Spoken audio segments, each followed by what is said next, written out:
آج آئین اور قانون کی پاسداری اور فوج کی سیاسی مداخلت کی مخالفت کا بھاشن دینے والے جسٹس اطہر من اللہ آئین شکن جنرل مشرف کے دور میں وزیر قانون رہ چکے ہیں۔ وہ مشرف کے انتہائی قریب ہونے کی وجہ سے انسانی حقوق کمیشن کے سربراہ بھی بن گئے تھے، جس کے بعد انہوں نے اپنے محبوب جرنیل کے جعلی ریفرنڈم کی ڈٹ کر حمایت کی تھی۔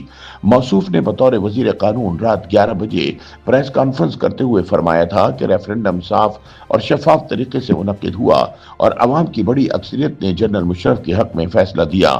اپنے عمران ڈو نظریات کی وجہ سے کالا بھون قرار دیے جانے والے اطہر من اللہ کی طوطا چشمی کا اندازہ یوں لگایا جا سکتا ہے کہ جب مشرف کا چیف جسٹس افتخار محمد چودھری سے پنگا پڑا اور ان کا اقتدار ڈگمگایا تو موصوف جسٹس افتخار چودھری کے ساتھی بن گئے۔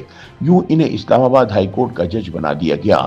ترقی کے زینے طے کرتے ہوئے سپریم کورٹ کا جج بن جانے کے بعد اطہر من اللہ کو عمراندار جج کے ٹولے کا رکن شمار کیا جاتا ہے۔ اس کی بڑی وجہ یہ ہے کہ ان کے گھر کی خواتین عمران خان کی فین ہیں۔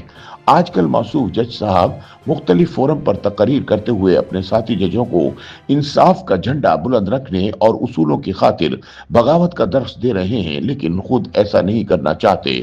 جسٹس اطہر من اللہ نے سٹی کورٹ کراچی بار ایسوسی ایشن کی ایک حالیہ تقریب میں خطاب کرتے ہوئے کہا کہ 1971 میں اگر فوج آزادی اظہار رائے پر پابندی نہ لگاتی تو پاکستان دو لخت نہ ہوتا، جبکہ ملک میں بنیادی حقوق بے معنی ہو چکے ہیں اور موجودہ ہائیبرڈ نظام کا مطلب آمریت ہے۔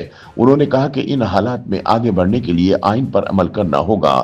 تاہم یہ بھاشن دیتے ہوئے موصوف بھول گئے کہ وہ خود ماضی میں 2 مرتبہ آئین توڑنے والے جنرل پرویز مشرف کے ساتھ کھڑے تھے۔ وزیر دفاع خواجہ محمد آصف نے سپریم کورٹ کے جسٹس اطہر من اللہ کے خطاب پر رد عمل جاری کرتے ہوئے کہا کہ اطہر من اللہ کو یہ بیان دینے سے قبل یاد رکھنا چاہیے تھا کہ وہ ایک وردی والے جرنیل کی صدارت میں وزیر قانون تھے۔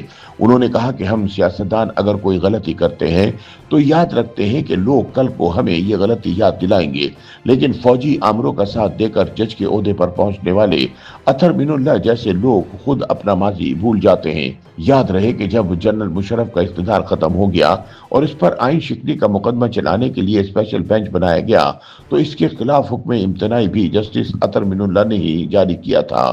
یعنی موصوف ایک مرتبہ پھر اسٹیبلشمنٹ کے ساتھ کھڑے ہو چکے تھے اور جنرل مشرف کو بچانے کی کوشش کر رہے تھے۔ بعد ازاں جسٹس اطہر من اللہ کا حکم امتناعی سپریم کورٹ سے خارج ہوا۔ یہ بھی کہا جاتا ہے کہ جسٹس اطہر من اللہ بطور جج Islamabad high court ISI chief lieutenant general Faiz Hameed کے بہت ہی قریب تھے اور ان کے اشاروں پر چلا کرتے تھے، اس لیے انہیں اسلام آباد ہائی کورٹ کا چیف جسٹس بنانے کے لیے جسٹس شوکت صدیقی کو راستے سے ہٹایا گیا اور انہیں بطور جج معزول کر دیا گیا، ورنہ سینیارٹی کے اصول کے تحت وہ اسلام آباد ہائی کورٹ کے چیف جسٹس بنتے۔ یہ بھی نظام عدل کی تاریخ کا ایک سیاہ ترین باب ہے جو کہ جسٹس اطہر من اللہ کو ہائی کورٹ کا چیف جسٹس بنوانے کی خاطر لکھا گیا۔